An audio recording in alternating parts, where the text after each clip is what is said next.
From New York to our TV and radio audiences worldwide, this is Balance of Power, where the world of politics meets the world of business. I'm David Weston. We're going to start with the markets this morning because they are having a tough go of it, I think it's fair to say. Abigail Doolittle is here. We thought at the beginning of the day, Abigail, at least I did, that it was a tariff issue, a trade issue. Turns out there's a little problem with the COVID-19 virus. That's probably the bigger worry that we're seeing here really weighing on markets at this point. Reality catching up to investors and traders who have had this real go-go outlook. Frothy markets, of course, the NASDAQ 100 yesterday hitting an all-time high. Today, not so much. We have a pretty decent sell-off. The S&P 500 and the NASDAQ both down more than 2.5%. Probably a case of too far, too fast, because, of course, David, we've had this big disconnect between economic data, virus fears, and stocks simply climbing higher and higher on the Fed. But today, that's not happening. We also have crude oil selling off sharply, so that shares or shows the degree of the concern around what could happen to the economy if the virus continues to spread here in the U.S., these spikes, these hot spots, and all of it being pressured, of course, by that Bloomberg dollar index. It doesn't feel like a huge haven bid there, that dollar, but the fact that you do have the dollar higher, that, of course, can create a sense of risk off for those risk assets, and that's certainly what we're seeing. So a little bit of a catch-up to the reality. Investors not climbing that wall of worry today, but falling off of it to some degree, David. Yeah, Abigail, and of course we had the numbers out of Florida, which were really alarming, and there's really an uptick there. And then we had New York and New Jersey and Connecticut say, you know what, if you're coming from a virus hotspot, you got to go into quarantine if you come here, which has got to be raising questions about this recovery, how fast we'll come back, whether there may be some fits and jerks. At the same time, if it isn't the dollar, are there other safe havens? Are people going into bonds? They're going to gold? We are seeing a bit of a bid at this point for bonds. Earlier, not so much. So that is an interesting point because earlier, not quite as risk off, even though stocks were lower. Now at the lows, a decent bid for bonds. The yen's not being bid up, so that's sort of interesting.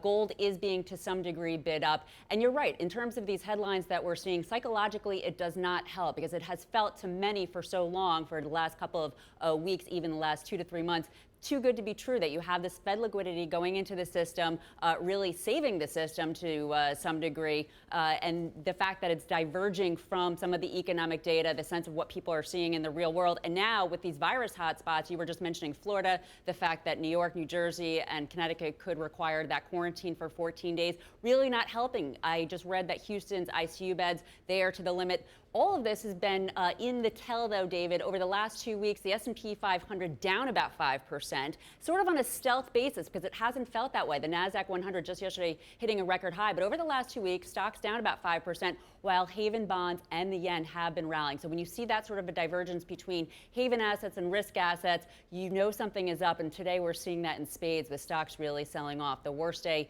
in 2 weeks, because let's not forget, just 2 weeks ago, we had that 6% sell-off for the S&P 500. Volatility breeds volatility. Probably more to come, David, on all of this uncertainty. And that means somebody someplace is making some money. What's going on with positioning right now? Where people short the market? Are there some people actually cashing in on some of the shorts? Well, looking more at the options market, David, which is something that I look at pretty closely each day, a lot of people are getting caught by surprise by this move. Well, two different pools of investors. From a long-term perspective, something called the skew index, that's created of long-term puts or bearish bets on the S&P 500 around a sell-off, that has actually been rising, and that's been a very good tell in terms of big sell-offs, including the one that we saw in February. So that's been rising, but the put-to-call ratio relative to the near term, it has been at complacent lows. So those investors are a bit surprised by this degree of risk-off, whereas those longer-term bearish bets, they're positioned further out, but there is a sense also around the VIX curve that there could be some sort of a correction later this year. So today's volatility may be a bit of a tell on more of a correction to come. As we were chatting yesterday, David, right now, this period, especially yesterday when stocks were up with some of this virus data, it reminded me of February when you had the virus raging in February, but stocks here in the U.S. not really paying attention to the fact that in China you had that situation, the economic slowdown. Similar situation here, reconnection of the reality and what's happening for the financial markets. Okay, Abigail, thank you very much for that report on the markets. They are moving, so we'll keep an eye on that throughout this hour. In the meantime, as I said, we came in this morning thinking it was going to all be about trade, as the U.S. now is proposing $3.1 billion of imports from the EU for new tariffs. That's in retaliation for some subsidies to Airbus, and there may be some coming back reciprocally on some U.S. exports as well. We welcome now Michael McKee. He's our Chief Economics and Policy Correspondent. So, Mike, this was not entirely unexpected. This has been on the works for a while with WTO, but what does it say about the U.S.-EU trade relation right now? Well, the U.S. and EU are on a very slippery slope, David, headed, it looks like, for a trade war, just what the global economy needs, a transatlantic trade war now. Back in October, the World Trade Organization gave the U.S. the right to impose $7.5 billion worth of tariffs on European Union states that contributed to what were deemed illegal subsidies for Airbus. The U.S. only put on about half of those tariffs. They were on things like wines and cheeses and Scotch whiskey. Now, the U.S. Trade Representative wants to use the rest of the tariff money and impose additional tariffs. The first round of tariffs were 15% on aircraft parts, 25% on everything else. These could be as high as 100% on machinery, trucks, and again, some gourmet food items, including British gin. Even though the UK's left the EU, they're part of this tariff. The EU, meanwhile, is waiting for a ruling from the WTO, expected any time now, that would give them the right to impose tariffs on the United States for illegally subsidizing Boeing. The EU says it should be about $11.5 billion. The US says maybe $300 million, a wide difference there. But the EU has made it clear that if the US is going to go ahead and tariff them, they will tariff us, David. Yeah, in the meantime, if we need any more bad news, the IMF came up with some revised projections, and they revised them down for the world, down for the United States, down for various countries today. Give us a sense of what the IMF is now looking at, and why did they have to change their projections? A much deeper recession, David, for the world and for most of its countries, because the COVID virus is hanging around longer and it has done more economic damage, they say. And here's the important point out of this whole report before I give you some quick numbers. The IMF says that the markets have not priced this in. The markets are too optimistic about how fast the world and the United States are going to recover. The fund says now they expect global GDP to shrink 4.9% this year. Back in April, they thought it would be only 3%. In the U.S., GDP expected to contract 8%. That's a change from the 5.9% they thought in April. The euro area going to shrink 10.2% in 2020. China, one of the few countries that will grow only 1%. Their growth rate was much faster and a lot of stimulus coming from them, so they think China will post a little bit of growth this year. All countries return to growth next year, except they will not make up the difference. They're going to lose a lot more this year than they'll get back in 2021. So, Mike, I want to pick up on that point that you made about the IMF really saying that they think that the markets have gotten ahead of the economy, and when it gets reconciled, it's going to be the markets coming down to the economy more than the economy going up to the markets. They also seem to say that if that happens the way they think it may, that would really tighten financial conditions. That's something we don't need right now. Absolutely, and given the fact that central banks are all at zero pretty much or in negative territory around the world, and QE is already in place, there isn't going to be a whole lot that they can do to loosen those financial conditions.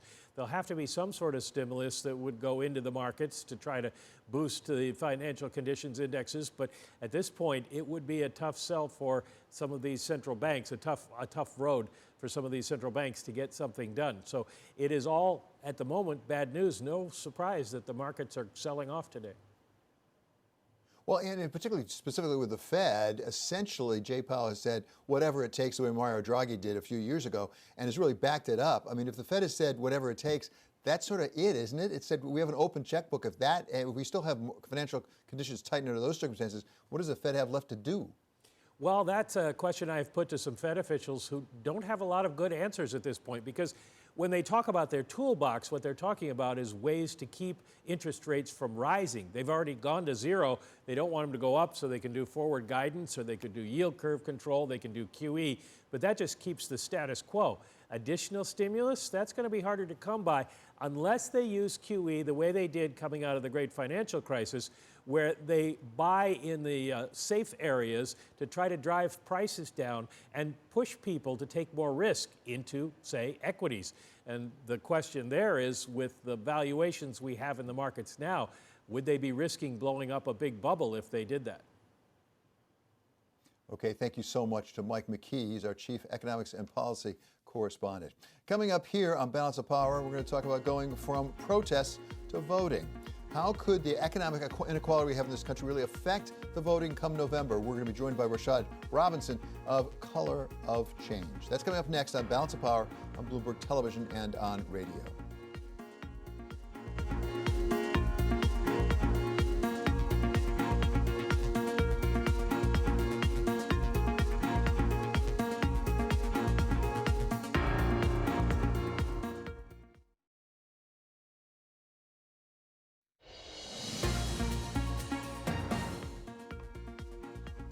This is Balance of Power on Bloomberg Television and radio. I'm David Weston. We've had economic inequality, great economic inequality in this country for many, many years, but we've seen really graphically the results. First, in the disproportionate effect of the COVID-19 pandemic on our black and brown communities, and then in the aftermath of the killing of George Floyd and the protests that ensued. So the question now is, what can be done about it? We turn now to somebody who's been addressing these issues, trying to address these issues for many years. He's Rashad Robinson of Color of Change. So, Mr. Robinson, thank you for being here. First of all, help me a little bit.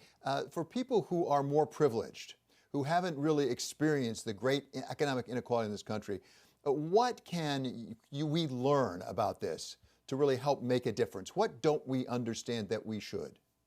I think oftentimes what we don't understand is that far too often we talk about inequality as it's unfortunate, almost like it's a car accident, like it sort of just happened, rather than it's unjust. And so as a result of talking about it as unfortunate, we have all these ideas that it sort of kind of naturally occurs, and that there's sort of nothing we can do, or that we can put forth charitable solutions to the problems. We can help people get coats in the wintertime. We can do things like send water bottles to Flint instead of actually dealing with the structural reasons of why a city, because of the ways in which we have created a tax status that has taken money off the books, made cities have to go on austerity, and as a result, really attacked our sort of public resources and public goods. As sort of an example, ends up with a situation that's not unfortunate, but unjust. And so I think for a lot of folks who are sort of kind of hear about economic inequality, maybe want to do something, maybe put a little bit of money into those sort of charitable pots around the holidays and wonder why things are not changing, it's because you actually can't change these problems without changing the rules. Because it's not unfortunate, it's not a car accident, it's actually a result of a whole set of choices we have made at the policy level that have gotten us into this situation. And Mr. Robinson, can we get from protests in the street to voting? Because certainly we hear reports of some, particularly younger members of the African-American community, who say, look, it is the system, as you just said, and voting only feeds into the system. We need to do something more fundamental than vote and start changing who's in office. What do you say to those people? You know, I think that it's a mix of both, right? I mean, sometimes folks tell Black folks just vote when we're out protesting, but Black people are the protagonists in the American story of voting. No group of people in America have fought harder to be able to actually access the ballot, have gone up against more barriers. Even yesterday in Kentucky, the sort of images and stories of people banging on the doors, waiting on incredibly long lines as polling places were closed. And so folks have voted. But I think a really good example that we can sort of look at is over the last several years, as the movements around police accountability and the movements around criminal justice reform have moved from protest to the ballot in terms of electing reform-minded district attorneys around the country. And those reform-minded district attorneys going into office with mandates that were at the intersection of criminal justice and economic justice. So, for instance, reducing the size of jails, which is sort of not just good for our tax base, but deals a blow to things like money bail, which is a sort of way in which poor communities are fleeced by the criminal justice system, whereas you're better off being guilty and rich than innocent and poor, because folks are 70% of people who are behind bars in jails are not there because they have been convicted of anything. They are there because if they're too poor to pay for their freedom. And so we have all of these sort of issues that people actually have taken to the ballot. I think the pushback people hear is that when folks are told to simply vote, as if voting alone will solve all the problems, when young people, young Black people in particular, in 2012, outpaced all other young voters in terms of turning out for Barack Obama, and still saw all the sort of barriers and pushbacks towards towards the sort of goals that we had for our casting our vote. And so I say that voting is a piece of that puzzle. And what also has to happen is there has to be accountability. When I talk to many of the presidential candidates on the Democratic side, as they sort of reached out and had conversations with us, one of the things I asked them about wasn't just the what, in terms of all the policies and proposals they were putting in their Black agenda, but the how. Not just what they cared about, but how they were going to get us there. What were the entrenched forces they were going to push back on to actually get those things in place? So if you say that you want to create more wealth generation in Black communities, what have been the barriers to those things, and how are you going to push back against the lobbyists, push back against the corporate forces that have stood in the way of that type of generation? If you're going to create a new tax sort of status, ensuring that wealthy folks pay their fair share, how are you going to get there? Exactly the right question, it seems to me, is, okay, how are you actually going to change the place rather than talk about changing the place? But are you hearing that from any candidates, either from Donald Trump, the Republican, or from Joe Biden, the presumptive nominee on the other side? Are they coming up with specific plans about changing the system to address economic inequality? Well, Donald Trump has talked about sort of draining the swamp, and we've seen the sort of swamp show up in the most swampiest ways, with all sorts of sort of ways in which corporations have been able to enter the back door and gain all sorts of access. On the Democratic side, we're still sort of pushing Biden and pushing the Democrats around what is their agenda going to be as it relates to corporate power and holding corporations accountable. We are starting to see some real sort of things with coming out for things like debt-free college education, coming out with sort of an economic agenda that will sort of look at how do we deal with home ownership, how do we deal with access to capital. Those things are quite encouraging, right?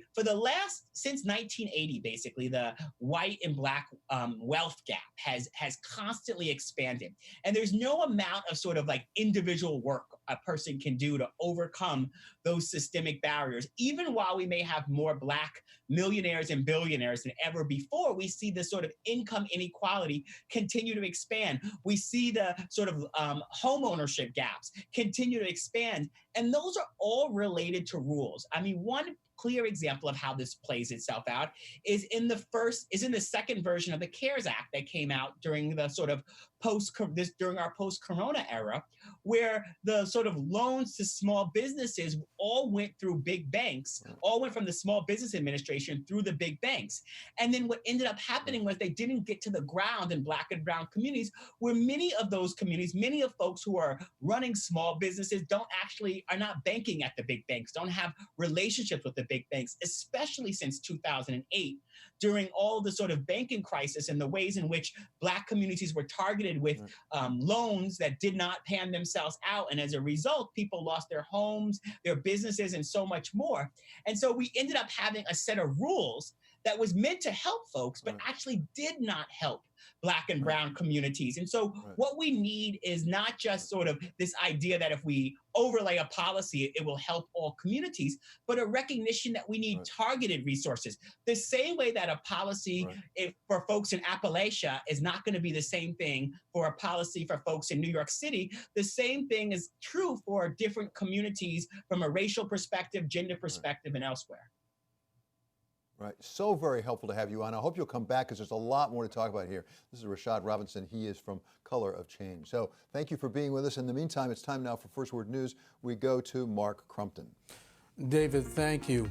Doctors in the UK are warning the country to prepare for a second wave of the coronavirus. In a letter published in the British Medical Journal, doctors say local flare-ups are likely and that there is a real risk of a second wave. The warning comes as British Prime Minister Boris Johnson is lifting lockdown measures imposed in March and urging the public to go out and start spending. New York, New Jersey, and Connecticut are taking steps to make sure the virus outbreak doesn't spike in the region again. The governors announced today they will require visitors from states where the infection rate is climbing to quarantine for 14 days. Hospitalizations are down 85% in New Jersey from an April peak and more than 90% in New York. The states are in the midst of reopening in phases. A federal appeals court has ordered a lower court judge to drop the case against former Trump National Security Advisor Michael Flynn. The judge was examining whether the government's dismissal of the case was a corrupt attempt to help one of the president's allies. The appeals court said that would harm the executive branch's exclusive right to prosecute. Global news 24 hours a day, on air and on Quick Take by Bloomberg, powered by more than 2,700 journalists and analysts in over 120 countries. I'm Mark Crumpton. This is Bloomberg.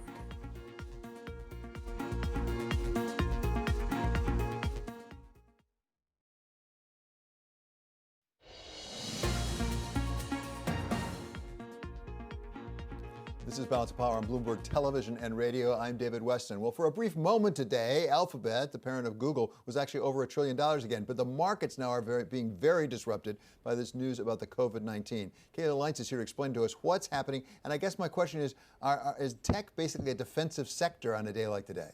Well, that's what we've seen really over the past couple weeks, is that investors are no longer interested in those kind of cheaper value areas of the market. Instead, they're going back to those classic virus safe havens like technology stocks like Alphabet, notably also Microsoft, Amazon, Apple, which closed at a record high yesterday. And I would note too here, David, that just today you have news from Reuters that the DOJ and some state attorneys general are going to meet on Friday to look at an antitrust probe into Alphabet. Then Politico also reported that the DOJ and states are also eyeing a potential antitrust probe into Apple. And yet on the day, both of those stocks are still outperforming the broader market. Yes, they are down by more than 1.5%, but you're still seeing tech stocks seen as just a bit more insulated from all of the other risks we see going on right now.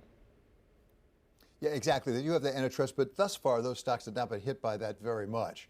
It really is a fascinating phenomenon, what's going on with big tech right now. That is Kayla Lentz reporting on the markets on the day when we were down about 3% more or less in response to all the news.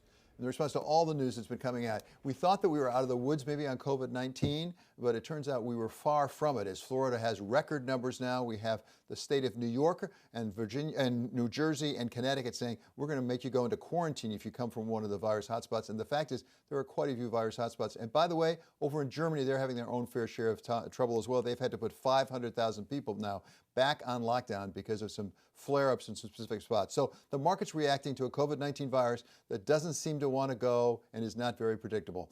In the meantime, right here, President Trump says he wants to reach out to African-American black voters this November. Does he have a chance? We're going to talk with T.W. Shannon. He's the former Oklahoma Speaker of the House of Representatives. That's here on Balance of Power on Bloomberg Television and on radio.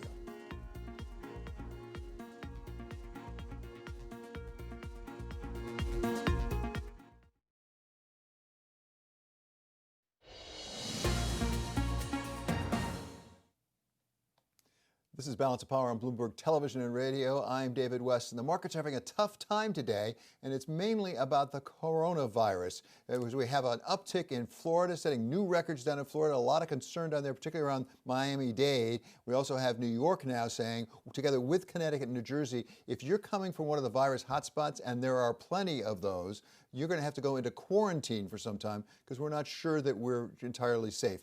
We now are joined by our markets reporter. She is Sarah Ponczek, who knows about all this much better than I do. Sarah, give us an update on where the markets are.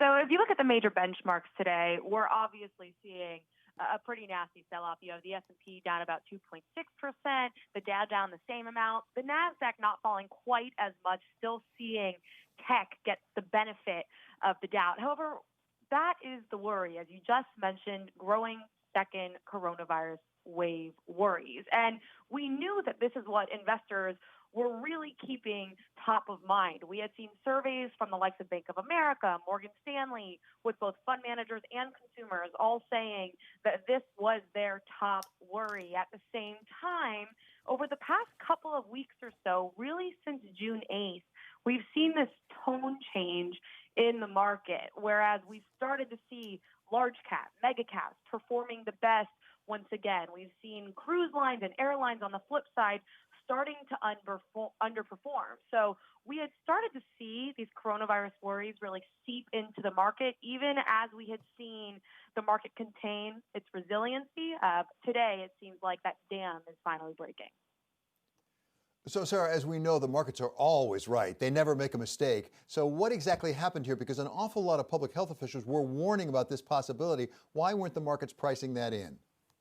It's still very soon. I mean, it was just 2 Thursdays ago that we saw near 6% decline, and then the market regained its footing and continued. However, whenever we do see the market get spooked, like that Thursday or like today, there is reason to take notice. Like you said, the market is quote unquote always right. It's a forward-looking mechanism. And if the market is worried today, and it was showing worries over the past 2 weeks, especially after the resiliency that we had seen since March 23rd. I mean, the fastest 50-day rebound on record, there's reason to take notice. There's reason to believe, or at least wonder, whether or not the market is starting to realize that there is reason to believe that the coronavirus might be with us for longer than some had expected, and that may feed into corporate earnings, that may hit the economy, and we may not see an economic rebound come back as quickly as some had hoped.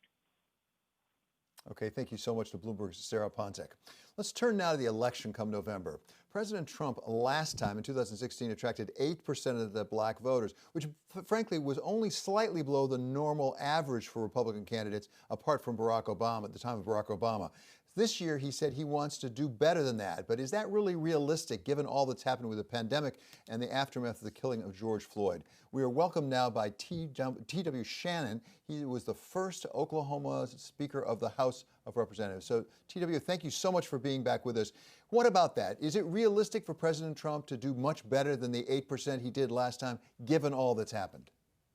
Well, it's absolutely realistic. I mean, I think the proof is in the pudding. When you look at what the president has done in terms of the unemployment rate, the lowest in the history of African Americans since before the COVID-19 disaster, or you look at, unemployment as for the country as a whole. I mean, the president has a proven record. When you look at what the president did in terms of criminal justice reform, I think about just this past Father's Day, thousands of African American fathers were at home because of what President Donald Trump did with criminal justice reform. So absolutely, there's a good story to tell. We just got to cut through the fake news media and get it told.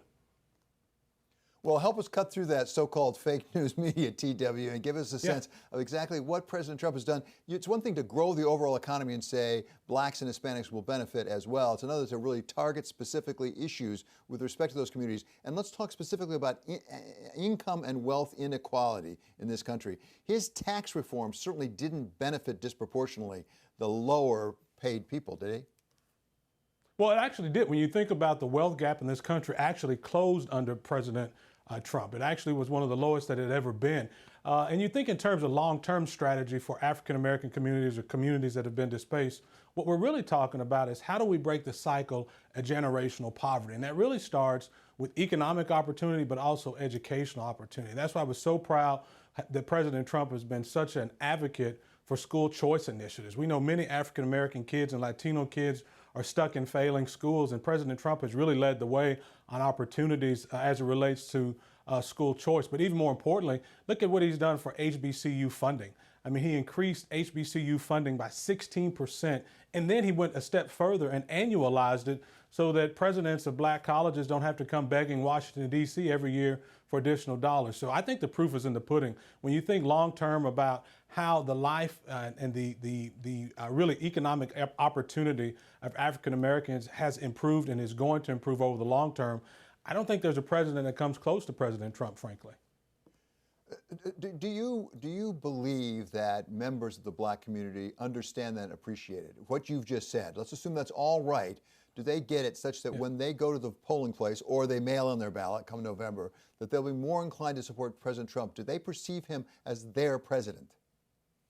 I can't speak for all of African Americans. I can tell you, I speak to a lot of African Americans every day who are giving it a shot, who are recognizing, listen, we can't continue to do what we've always done. I grew up in a predominantly African American church, and I know on Sunday mornings, before the election, there was always some Democrat candidate who comes in who promises hope and change.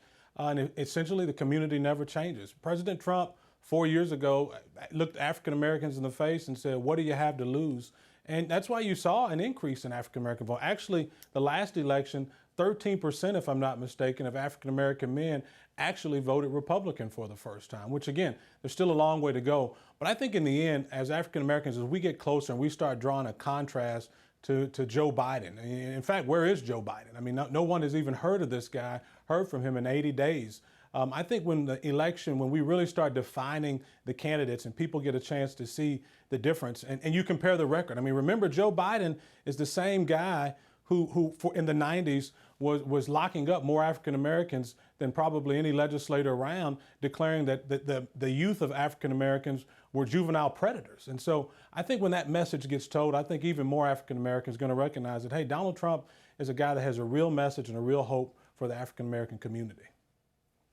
Part of that message, though, has been really about the protests and what has been done in this country in the aftermath of George Floyd. And let's be frank, going back to before that in Charlottesville, and the message President Trump was sending out, a lot of people took as not particularly supportive of the African American community. When you go into your church, how do they react to those kinds of statements from the President of the United States? Well, listen, this is a very turbulent time in American history. I mean, when you think about just coming out of a global pandemic, one that, thank goodness, President Trump did what he did by closing off the border and preventing even more deaths. But I think when African Americans are looking at what's happening in the country and the protests, and certainly any of us as an African American, when I saw what happened to George Floyd, my heart went out to him and to other African Americans who have suffered like he did. That's why I appreciate President Trump for putting forward legislation that holds the police departments accountable. And so I think that issue, we certainly have a lot of work to do there in those communities. We know what the issues are, and President Trump has stepped up and said he wants to address them. Now, certainly, when we think about the long-term opportunity for African Americans, it really starts with job opportunities and making sure that we have a fair criminal justice system. And I think President Trump has really started that conversation and led some initiatives to really help in those two areas. And also, as it relates to educational opportunity, again, our HBCUs are critically important. They've been ignored for a decade. And I think there's more work to be done there. But certainly, the president has a message of unity for those who want to obey the law. Protesting is certainly a righteous thing. No one's objecting to protesting. What I believe people are objecting to is violence and the destruction of property. We cannot live in anarchy, and we cannot allow that. We have to have real enforcement of the law, and we've got to have real leadership coming out of Washington, D.C., particularly when you have these Democrat sanctuary cities where there's no leadership coming forward. So as we look forward to November, we have a couple of conventions, including a Republican convention, after a virtual convention of sorts, coming up. What do you want to hear from President Trump that might appeal to the African American voter? Well, again, I hope that we're going to hear about how we're going to return this economy to where it was before the COVID-19 disaster. I mean, when you look at the numbers of how well African Americans were doing as a whole because of the initiatives of the Trump administration, I want to hear that we're going to make America great again, great like it was before the COVID-19 pandemic.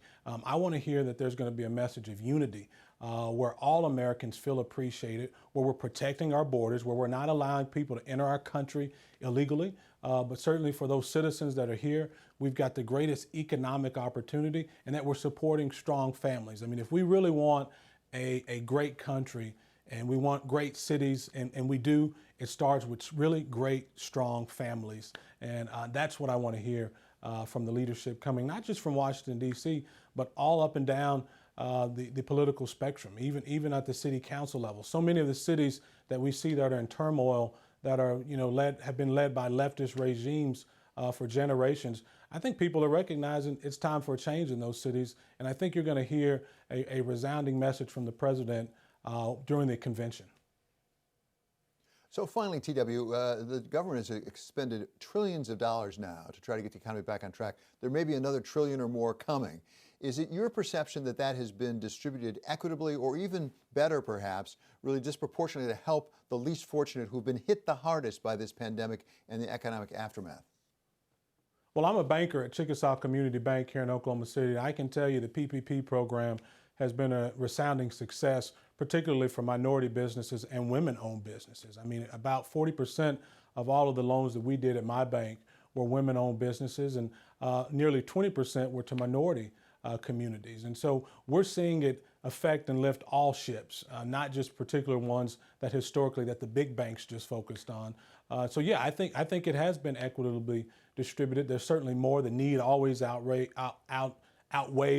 the available resource. But at the end of the day, the PPP program was made available in record time. I applaud President Trump for bringing congressional leaders together, signing that bipartisan piece of legislation and getting it across, and then also having his agencies at the Treasury Department and the SBA do their jobs to come up with guidance for banks so that we could get it distributed. And I applaud the community bankers around the country who were the real heroes in making sure that those programs reach where they needed to. So yeah, absolutely. I believe it's been equitable, but certainly more can be done because the need is still great. And we're not completely out of the woods on COVID-19 yet, not until there's a cure or at least an antidote for it. And until then, we certainly are going to need our legislative leaders to work together to provide leadership, but also to recognize that there is not an exception to the Constitution for COVID-19. Personal liberties still reign supreme in the United States of America. Thank you so much, TW. It's always good to talk with you. That's TW Shannon. He is the former Speaker of the House of Oklahoma. And coming up here, there were some primaries yesterday, also some polls out. We're going to talk with Jeanne Zaino. She's Bloomberg Politics Contributor and also a professor at Iona College. That's coming up next on Balance of Power on Bloomberg Television and on radio.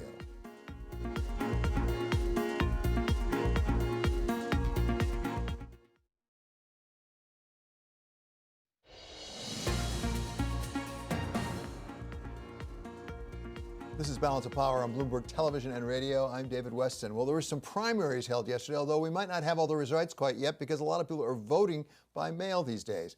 To go through it all, we welcome now Jeanne Zaino. She's Bloomberg Political Contributor and, of course, Professor of Political Science at Iona College. So, Jeanne, welcome back. Take us through the primaries, and do they point us in any particular direction, particularly progressives versus moderates in the Democratic Party? Yeah, absolutely. The left is really on the rise in the Democratic Party, particularly in states like New York, but we've also seen it in Kentucky, which, a few months ago, even weeks ago, would have been unexpected. But I think we're also seeing on the Republican side that people simply don't like the establishment. So none of this, what happened yesterday, is good news for the establishment. We saw Donald Trump's chief of staff, Mark Meadows, his hand-picked candidate to replace him went down to double digits to a 24-year-old. That was in the North Carolina runoff. And then, of course, you flip to New York, and you've seen longtime representatives like Eliot Engel. I still don't think the race is quite called yet, but his progressive challenger really up very strongly there, and looks like Engel's long 30-year history in the House may be over. So the progressives are really on the rise, and of course AOC, she had a really strong finish in her race. So it was a good night so far for progressives. Well, Eliot Engel, who actually is the representative for my district in Westchester County, we knew he had some challenges and some problems. But the one that surprised me is we're not sure about Carolyn Maloney at this point, as I understand it, Congresswoman. We're not, and there were so many challenges in New York from the left, and Maloney is another one who she seems like she is in a better position than is Engel, but absolutely that's really shocking because she is, something a beloved figure, and, we've seen these challenges, and I think what we're seeing from the progressive left is that they are well organized and very well funded, and we've seen that across the board in so many of these races in New York where they have really come out strong. Now, this is not new to New York. You can ask our governor, Andrew Cuomo, who's faced his share of progressive challengers. But I think the point is that the moderates really have to watch out because there's going to be a lot more progressives in that House potentially come November or come next year. In the meantime, we also have a new New York Times poll out on the national race between Joe Biden, the former vice president, and President Trump, which didn't seem like very encouraging news for President Trump if it's reliable. Yeah, really tough news for Trump, and of course it shows Biden with a national lead of 14 points. That follows a Fox News poll out about a week or a few days ago showed Biden with a 12-point lead nationally. And, I think the Trump campaign can rightly say that you can't trust and you don't need to look at national polls at this point. But if you dig deep into the poll, in both of these polls, he is losing women, he is losing college-educated, he is losing Hispanics, he is losing African Americans. But I think most importantly, he is losing now seniors to Joe Biden, and that is a big problem for Trump. He carried seniors by almost 9 to 10 points in 2016. To have Biden up among 65 and older, but 2 points, is a big problem for him. And it's not just the national polls. As we look at the state polls, those are also not looking good. I was just looking at a compilation, and out of the 14 potential swing states, he is only winning narrowly in 4 of those. So Biden is taking 10 of those swing states, if you believe the polls at this point. So, Jeanne, just even as you've been speaking, we have news crossing the Bloomberg that Senate Democrats have now blocked the Republicans' police reform bill. Not entirely a shock, but to what extent will this be a big issue come November? This is in the aftermath, obviously, of the tragic killing of George Floyd.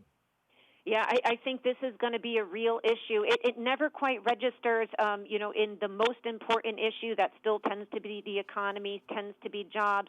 But I do think, given what's gone on in the last month or the last 6 weeks, it's important. It's particularly important, as we saw last night in some of these primary races, where you see the challenger down in Mitch McConnell's seat. He really benefited an awful lot from the work he's done on this issue of policing. So I do think it's going to be a big issue as we go forward. And I think both Democrats and Republicans are going to try to figure out how to speak to their voters. We've already seen President Trump testing out some messages, whether it was in Tulsa over the weekend or in Arizona yesterday, in terms of how to grapple with the sort of momentum on this issue of policing. So Jeanne, talking about money, the economy and money, how's the money race going? Because there are reports that while President Trump was way ahead of Joe Biden for quite a while, Joe Biden may be catching up. Yeah, and Joe Biden, another sort of piece of bad news for the president was that Joe Biden beat him in last month in terms of fundraising. Obviously, the president still has a huge advantage there. But Joe Biden is raising money, and we saw that he had the fundraiser with Barack Obama, which is always a big get. And so I do think that, depending on what the Democrats can do, they are going to have to raise, because the president has an awful lot of money there. And Joe Biden, of course, he is not traveling a lot. He is staying home. But the interesting thing is that he's traveling a bit, but not as much as he normally would. But that still doesn't seem to have impacted his fundraising over the last month. So all this momentum on the left side is really going to help the president there. The vice president there. Okay. Jeanne, it's always a real treat to have you with us. That's Jeanne Zaino of Iona College, a Bloomberg political contributor, I'm happy to say.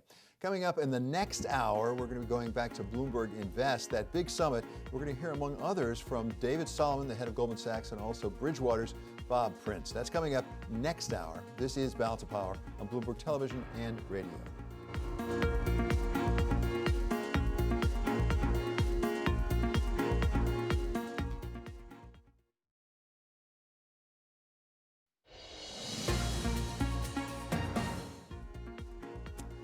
This is Balance of Power on Bloomberg Television and Radio. I'm David Weston. We have been watching the markets closely for the entire hour because they have been selling off, apparently on news of the coronavirus spreading in certain states and some precautions taken against it. Kaylee Lyons is here to take us through what we're seeing so far. Kaylee?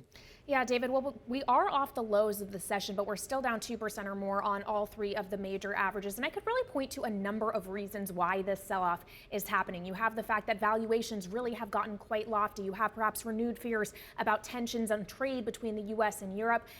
And those were factors that were true when I came into the office this morning. But when we really saw the sell-off steepening is when we started getting headlines about the resurgence in coronavirus cases. First, you had Florida cases rising 5.3% versus the previous 7-day average of just 3.7. Then Houston area intensive care units were said to be at 97% capacity. And then the announcement here in the tri-state area, New York, New Jersey, Connecticut, ordering visitors to quarantine. All of those seems to be rattling investors, shaking kind of the resiliency we've seen in this equity market, because as we know, the market was looking very, very optimistic that this crisis was nearing its end, that we were reopening, the economy was going to recover more quickly than maybe had been anticipated, and that's really where the rally we've seen come from. But this kind of resurgence in cases may be throwing a little bit of cold water on that thesis, David. Yeah, and it's one day, and it's actually not even completely the day or the week here. But as a practical matter, a lot of people have been talking about the fact that the markets might be getting ahead of where the economic data are. And in fact, the IMF came out and said just that today. So it raises the question whether the markets were a little bit ahead of where the facts were. I think that is the exact right question to ask. I mean, you look at valuations on the S&P 500, we're trading at a PE multiple of near 22 times forward earnings expectations. So it's also about that corporate profit outlook. And some of the stocks that we had seen enjoying a real resurgence, the likes of airlines, cruise stocks, energy companies even, for example, all of these stocks that were rallying on the idea that demand was going to come back, that travel was going to pick back up as we reopen. Those are some of the sectors that are the most under pressure today because, again, that narrative, maybe we got a little bit too excited. Maybe that demand recovery isn't going to happen quite so strongly, quite so soon, David. Exactly right. That's the fear, at least. Thank you so much to Kayla Lynch for that report on the markets, which we will keep our eye on as the day develops. In the meantime, in the next hour, in the second hour of Balance of Power, we'll be on the radio, and really we'll be devoting most of the time to a discussion between David Solomon and John Micklethwaite, our editor-in-chief. David Solomon, of course, is the head of Goldman Sachs. We'll also have the co-CIO of Bridgewater. He is Bob Prince. We'll listen to both of them, among other people. That's coming up on the second hour of Balance of Power on Bloomberg Radio. And this is, after all, Bloomberg.